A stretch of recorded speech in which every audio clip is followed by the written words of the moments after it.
So going through flying training, was it difficult going single seat? Obviously, you had a nav back in the Tornado days. Yeah, it's different, that's for sure.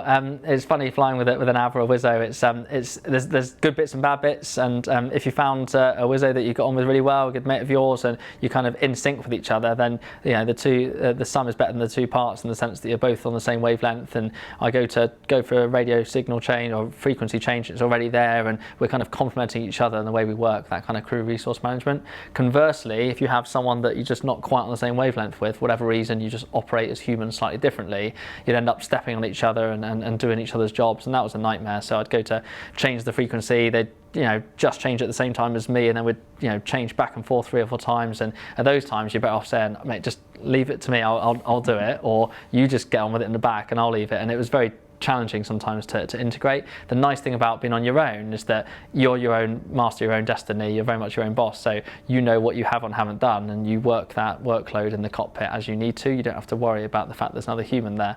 Conversely, on the single seat side, there are times when I would absolutely love to have another pair of eyes or someone with me, so particularly during some of the operational sorties where you're making some very high-end tariff decisions on your own in a cockpit. But actually, it's nice just to have someone in the back seat to be like, hey mate, is this legit? Are you happy what we're about to go and do? And you can physically talk about it person to person, as opposed to over the radio where it becomes a bit more constrained. So there are definitely pros and cons to having someone else there along for the ride, but I definitely on balance do quite like the single seat side of the house now, for sure. Yeah. So the role, is it 50-50 air to air and then obviously air to ground, or do you train for one role more than the other? It varies depending on what we're doing in the world at the moment and where we're kind of based and what missions you're going on. So if a squadron is deploying out to the Middle East, they might want to do certain missions, where if they're deploying out to do a big air exercise in America, they might want to focus on one of the missions. So it depends entirely on what that squadron is being asked to do. I would say overall, we're more focused on the air-to-air stuff in terms of the platform and what it can achieve versus the air-to-ground, but we still need to be good at all those different skill sets, so it's quite a challenge to keep on top of it all. So what are the strengths and weaknesses of the Typhoon?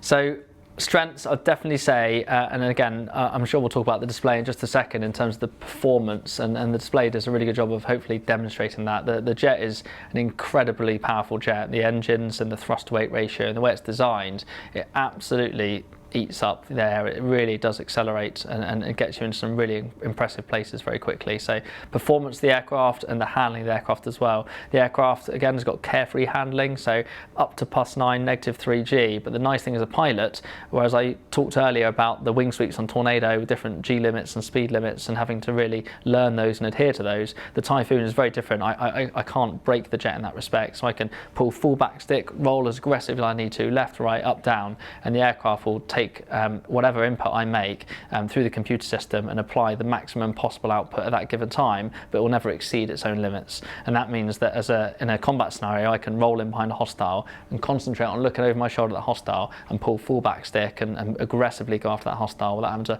look back to the heads-up display or check my parameters, check my speed or check my G. I can just do what I need to do and the aircraft will respond. So that, coupled with the performance, means it's a really potent dogfighter. It's a very good aircraft in that kind of one-to-one environment. I would say weaknesses wise, we're definitely falling behind a bit now in terms of the radar. So we still have a mech scan radar, which is obviously old technology now compared with an active electronically scanned array. So in terms of my wish list for Christmas, I would definitely say a new radar for Typhoon is desperately overdue, and that would really bring us back up to speed with a lot of our peers. And I have to ask, have you conducted much DACT in the Typhoon? I have, yeah. Probably not as much as I'd like, because it's a really cool skill set that we don't get to practice very often. But I've actually deployed out to Spain quite a few times on the TLP, Tactical Leadership Programme, where we've gone out to support the course, but also do some student flying in the morning wave as well. And those have provided us some really good opportunities to fight some of the other countries' aircraft. So I fought personally Mirage, Rafale, and F-18, which was really cool. And again, each of those platforms brings a little bit different to the dogfight, and we have some strengths and weaknesses, and they have strengths and weaknesses, and training with them is a really cool experience, because you do get quite used to just Typhoon on Typhoon, and it's great fun, but you never quite realise how much of a monster you're sitting in until you go up against something else and you realise, wow, this thing really does get around the corner very quickly. Conversely, a Typhoon will never do some of the high alpha manoeuvring stuff that an F-18 can do, and the first time an F-18 goes high alpha and nose points you from across the circle, it's quite a scary sight because you realise you're getting threatened a lot sooner than you're used to in a Typhoon. So every aircraft has kind of pros and cons, and it's really good with the DACT to expose them. I have to ask, what was the outcome with the Rafale? I can say that I did beat the Rafale for sure. The Rafale pilot, bless him, will absolutely maintain the fact that he was in a 3-bag fit, so he was a heavier aircraft than me, and he had some kind of issue apparently with this aircraft that meant that he was a little bit limited in what he can do.